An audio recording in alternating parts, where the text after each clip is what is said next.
नमस्कार दोस्तों, टेक्नीशियन तपन YouTube channel में आप सभी दोस्तों को स्वागत है। आज कुछ नया सीखते हैं दोस्तों। जब आप प्रैक्टिकल में star delta starter soft starter में काम करते हैं तो आपको क्या देखने के लिए मिलता है? बहुत सा जगह में वोल्टेज मॉनिटरिंग रिले देखने के लिए मिलता है।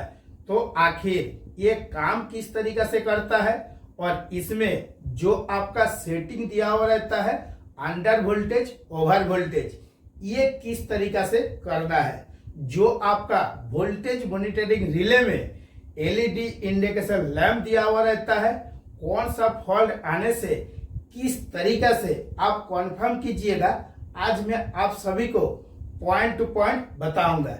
इसके साथ इसका पावर का कनेक्शन और कंट्रोल वायरिंग किस तरीका से करना है वो भी बताऊंगा। जिस तरीका से मैं इस वीडियो में आप सभी को समझा दूंगा, कभी भी आपको काम करने में प्रैक्टिकल में दिक्कत नहीं होगा। इसलिए इसके साथ एक प्रैक्टिकल वीडियो भी डाल के आप सभी को समझा दूंगा। जो आपका वोल्टेज मॉनिटरिंग रिले है, इसमें आपको कौन कौन सा टर्मिनल देखने के लिए मिल जाता है ना। जो आपका वोल्टेज मॉनिटरिंग रिले है, इसमें L1, L2, L3 और एक न्यूट्रल, 4 टर्मिनल आपको देखने के लिए मिल रहा है। तो इसमें किसका कनेक्शन करना है ना दोस्तों? R, Y और B और एक न्यूट्रल किस में आ रहा है ना? MCB में आ रहा है। MCB का फुल फॉर्म होता है मिनिएचर सर्किट ब्रेकर। इसमें आपको 2 गो प्रोटेक्शन देखने के लिए मिलता है। एक होता है आपका शॉर्ट सर्किट, दूसरा होता है ओवरलोड। तो आखिर ये जो वोल्टेज मॉनिटरिंग रिले है, इसमें एमसीबी का उपयोग क्यों करना है ना? जब आप इसको खोल के देखिएगा तो इसमें इलेक्ट्रॉनिक सामान लगा हुआ रहता है। कोई कारण से इसके अंदर में शॉर्ट सर्किट होगा या देखिएगा कभी कभी ये जो प्लास्टिक का बॉडी है गर्म के चलते जल जाता है। तो इसके चलते अगर ये जो एमसीबी है इसका आउटपुट से लगा देते हैं तो किसी भी हाल में देखिएगा जो आपका एमसीबी है वो आपका ट्रिप नहीं करेगा। प्रैक्टिकल में ये जो आपका वोल्टेज मॉनिटरिंग रिले है ये गर्म होता रहेगा, क्योंकि ये हमेशा किस में रहता है? प्लास्टिक के अंदर में रहता है। और जब भी आप जाके प्रैक्टिकल में मिला के देखिएगा, ज्यादातर देखिएगा जो एलजी का कंप्रेसर है या अदर कंपनी का कंप्रेसर है तो वोल्टेज मॉनिटरिंग रिले जरूर दिया हुआ रहता है। और ये गर्म होने के चलते कंप्रेसर का जो पूरा आपका कंट्रोल वायरिंग से लेके पावर वायरिंग जल जाता है। अगर आप इसको लगाने से पहले एक एमसीबी का उपयोग कीजिएगा तो इस टाइप का फॉल्ट आपको देखने के लिए नहीं मिलेगा। एमसीबी जब आपका बंद रहता है तब आपका एनो रहता है। जब आप एमसीबी को ऑन कीजिएगा तो आर, वाई और बी और एक न्यूट्रल सप्लाई जो है वोल्टेज मॉनिटरिंग रिले में आएगा। और जब इसको कॉन्फर्म कीजिएगा कि आखिर ये जो चारों पोल है एक साथ में किस तरह से कनेक्ट होगा ना, ये जो बीच वाला निशान देख रहे हैं इसका मतलब यही होता है।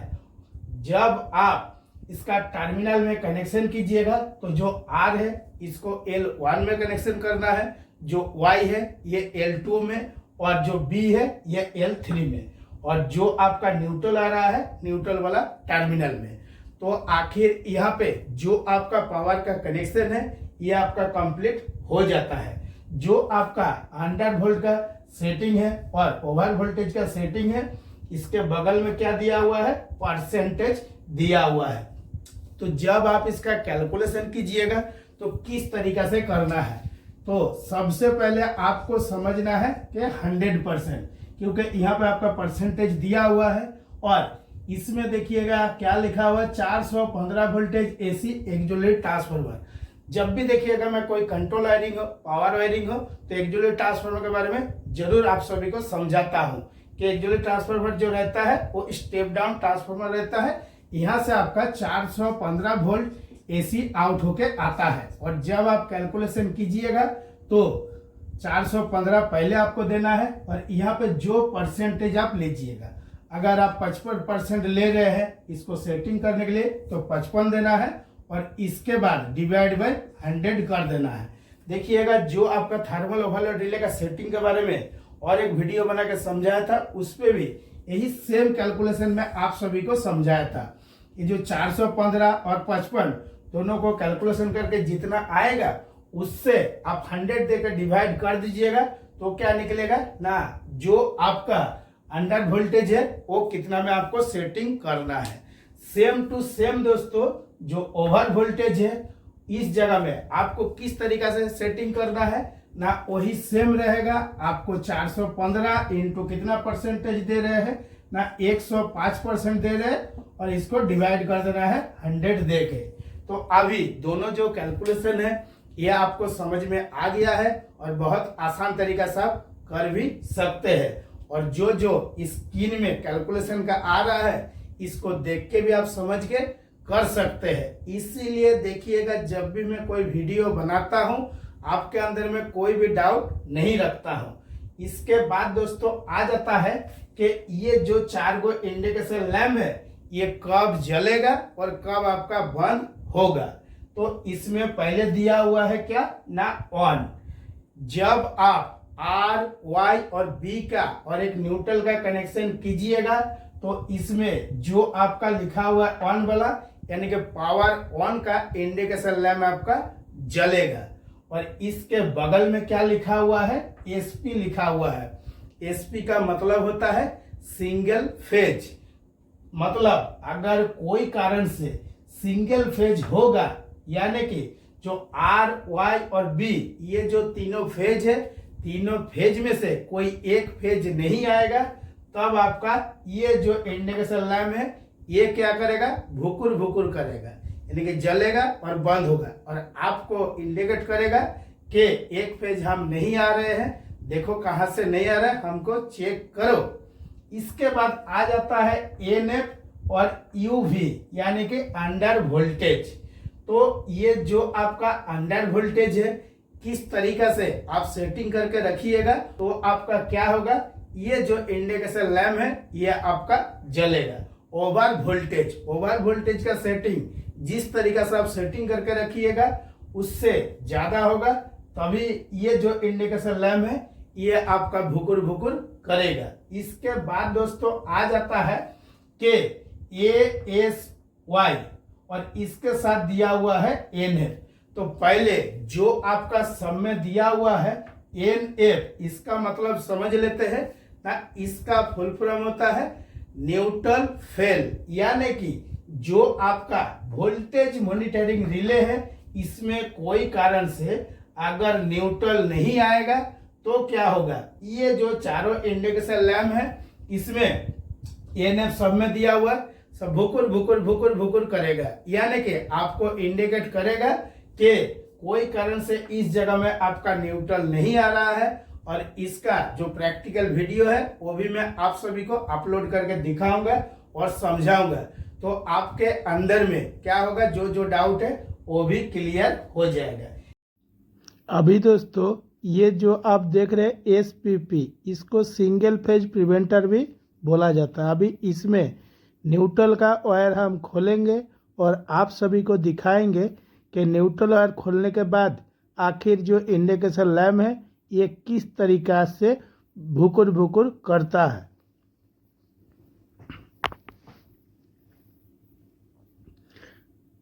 अभी न्यूट्रल वायर खोल दिए हैं, देखिए ठीक भुकुर भुकुर कर रहा है, जिसमें NF दिया हुआ है, यानी कि तीनों में NF दिया हुआ है इसीलिए भुकुर भुकुर कर रहा है। और जो तीनों फेज आ रहा है इसीलिए जो ऑन वाला इंडिकेशन लैम्प है वो भी आपका जल रहा है। अभी इस टाइप का फॉल्ट आएगा तो आपको क्या समझना है कि कोई कारण से जो है आपका न्यूट्रल नहीं आ रहा है।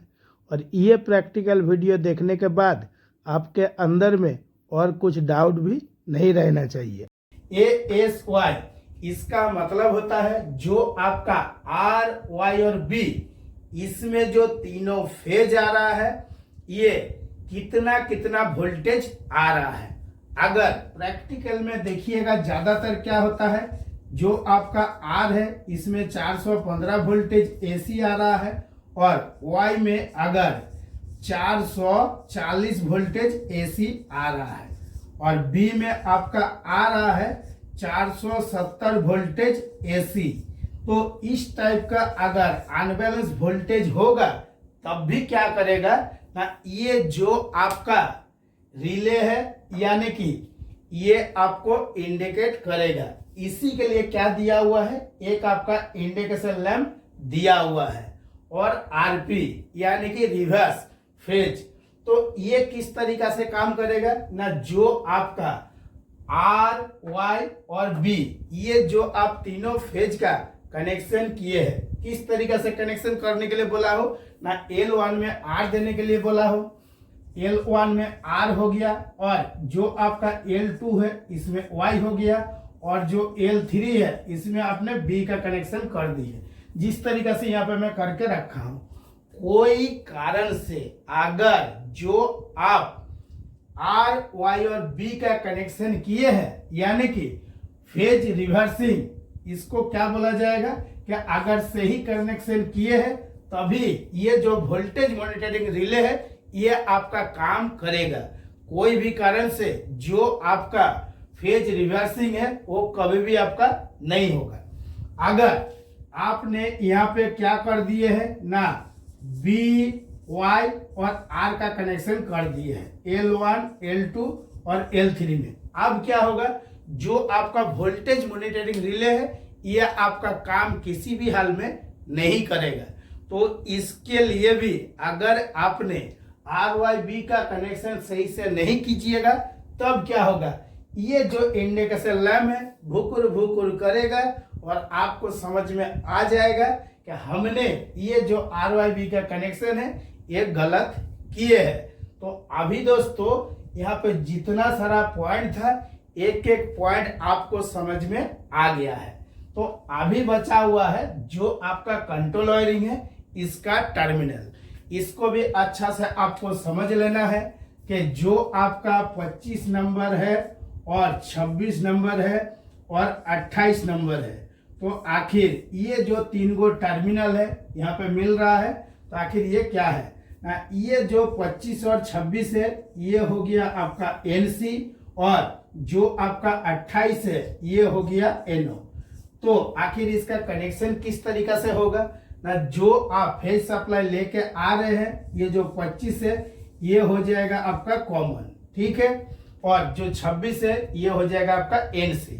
तो अगर NC से इंटरलॉक देना है तो आपका क्या हो जाएगा, जो 25 नंबर में इन होगा 26 नंबर से आउट होके चला जाएगा।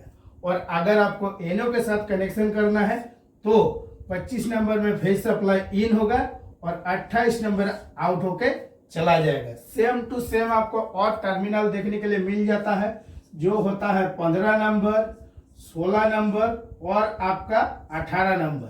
तो जो जो चीज मैं आप सभी को 25 नंबर, 26 नंबर और 28 नंबर में समझाया हूं सेम टू सेम होता है। 15 नंबर हो जाएगा आपका कॉमन और 16 नंबर हो जाएगा आपका NC, ठीक है, और 18 नंबर क्या हो जाएगा, NO हो जाएगा। आप एक साथ में जो है 2 कंट्रोल वायरिंग, इससे आप कंट्रोल वायरिंग बना सकते हैं। अभी दोस्तों आप सभी को ये बात मालूम है कि हम ऑनलाइन क्लास भी देते हैं, तो इसमें आप देख सकते हैं जो आपका 23/9/2024 है, इसमें आपका ऑनलाइन क्लास कौन कौन सा है ना, इलेक्ट्रिक ओवरहेड ट्रेवलिंग क्रेन का बेसिक नॉलेज का क्लास है पार्ट 10 का। और जितना सारा फ्रेंड CCM में ड्यूटी कर रहे हैं यानी कि कॉन्टिन्यूअस कास्टिंग मशीन, इसमें जो आपका हाइड्रोलिक पंप का मोटर है इसमें जो आपका कंट्रोल वायरिंग किया जाता है वो किस तरीका से करना है, जो आपका वोल्टेज मॉनिटरिंग रिले है यहाँ पे जो आपका कंट्रोल वायरिंग बनाएंगे इसमें आपको इंटरलॉकिंग देखने के लिए मिलेगा कि किस तरीका से आपको कंट्रोल वायरिंग करना है और कंट्रोल का कनेक्शन करना है। और जब आप वोल्टेज मॉनिटरिंग के बारे में कोई इंटरव्यू देने जाइएगा और आपसे पूछेगा ये काम किस तरीका से करता है, तो आपको भी जवाब देने में कभी भी कोई दिक्कत नहीं होगा। तो आज के वीडियो के लिए इतना ही। नमस्कार, जय हिंद।